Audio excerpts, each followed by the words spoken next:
మేడారం సమ్మక్క సారలమ్మ జాతరను అత్యంత వైభవంగా చేస్తామని మంత్రి సీతక్క చెప్పారు. జనవరి చివరి వారంలోగా ఏర్పాట్లు పూర్తి చేయాలని అధికార యంత్రాంగానికి సూచించారు.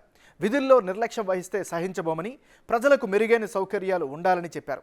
ములుగు జిల్లా తాడ్వాయి మండలంలోని మేడారం సమ్మక్క సారలమ్మను దర్శించుకున్న మంత్రి సీతక్క మహాజాతరపై సమీక్ష చేశారు. అధికారులకు దిశానిర్దేశం చేశారు.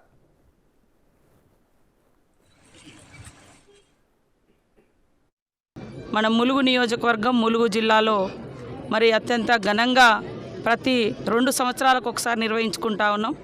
ఈసారి కూడా నూతన ప్రభుత్వం ముఖ్యమంత్రి గారు శ్రీ రేవంత్ రెడ్డి గారి యొక్క ఆధ్వర్యంలో వారి యొక్క మరి సహకారంతో, అదేవిధంగా డిప్యూటీ సీఎం గారు, ఫైనాన్స్ మినిస్టర్ గారు శ్రీ బట్టి విక్రమార్క గారి యొక్క సహకారంతో ఈసారి మరి ఇప్పటికి ఒక 75 కోట్ల రూపాయలను జాతర ఏర్పాట్లకు, అదేవిధంగా భక్తుల సౌకర్యార్థము ఇవ్వడం జరిగింది.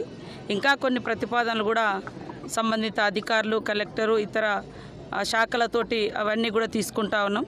భక్తులకు ఎక్కడ కూడా ఎలాంటి ఇబ్బందులు లేకుండా అందరం అధికారులు, ప్రజాప్రతినిధులు ఒక టీమ్గా, మరి పూజారులు పూజా విధానానికి ఎక్కడ విఘాతం కలిగించకుండా, ఆదివాసీ సాంప్రదాయాలకు ఎక్కడ ఆటంకం జరగకుండా అత్యంత వైభవంగా నిర్వహించాలని మేమందరం కూడా భావిస్తాం. బయట నుంచి వచ్చేటువంటి భక్తులు కూడా ఎవరికి వారు క్రమశిక్షణగా వ్యవహరిస్తే ఈ ప్రాంతం అంతా కూడా మరి పరిశుభ్రతతో ఉంటుంది. మరి పోస్టర్స్ కూడా రిలీజ్ చేయబోతున్నాం.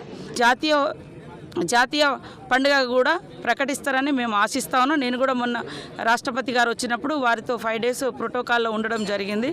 వారికి కూడా విజ్ఞప్తి చేసినప్పుడు తప్పకుండా వారు సానుకూలంగా స్పందించారు. ఈసారి జాతీయ పండుగ